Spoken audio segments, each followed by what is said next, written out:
does the president have a position on at what age these kinds of therapies and surgeries are appropriate? That's something for a child and their parents to decide. LGBTQI plus kids are resilient.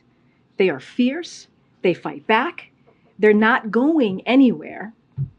And we have their back. This administration has their back. Former Vice President Pence said that if the shooter who killed 6 people in that Christian school in Tennessee was motivated by a hatred towards Christians, that the crime should be categorized as a hate crime.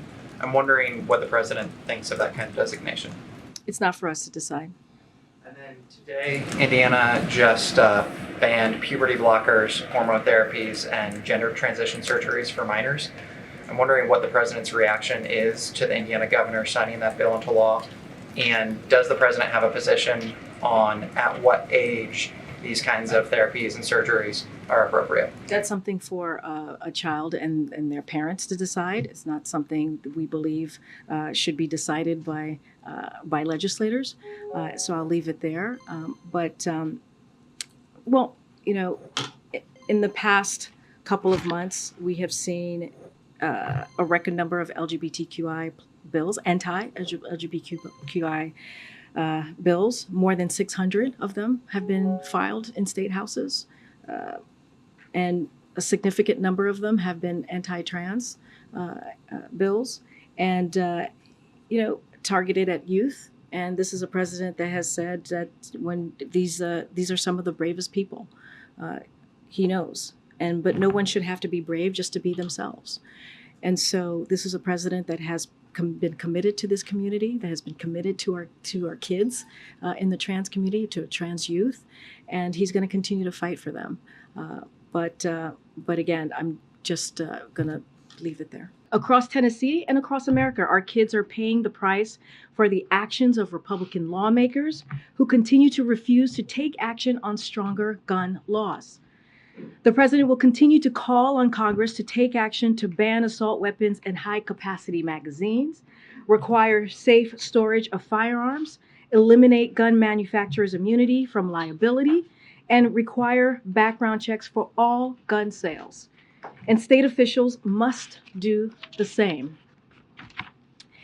This has been one of the worst weeks of 2023 so far in terms of anti-LGBTQ bills becoming law in states across America.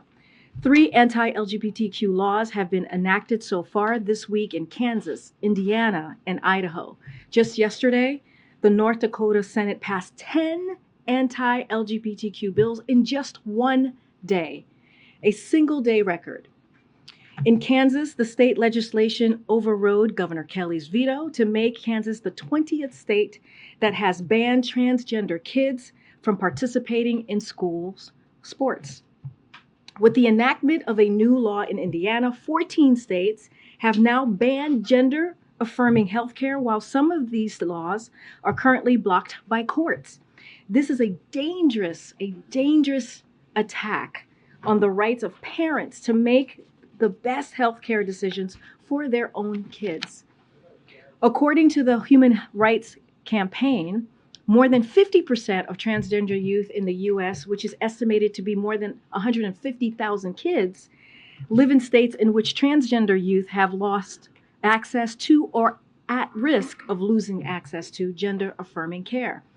Look, this is awful news. Let's be very clear about that. LGBTQI plus kids are resilient. They are fierce. They fight back. They're not going anywhere. And we have their back. This administration has their back. We are so proud of the kids across this country who have organized protests and school walkouts to tell the politicians in their states to stop this legislative bullying. I know that these political attacks can really take toll on people's mental health. So I want to say directly to LGBTQI plus kids, you are loved just as you are, just the way you are. And if you're feeling overwhelmed, you call 988, the National Crisis Hotline, and dial the number 3 to talk to a counselor who has been specifically trained to support LGBTQI plus kids.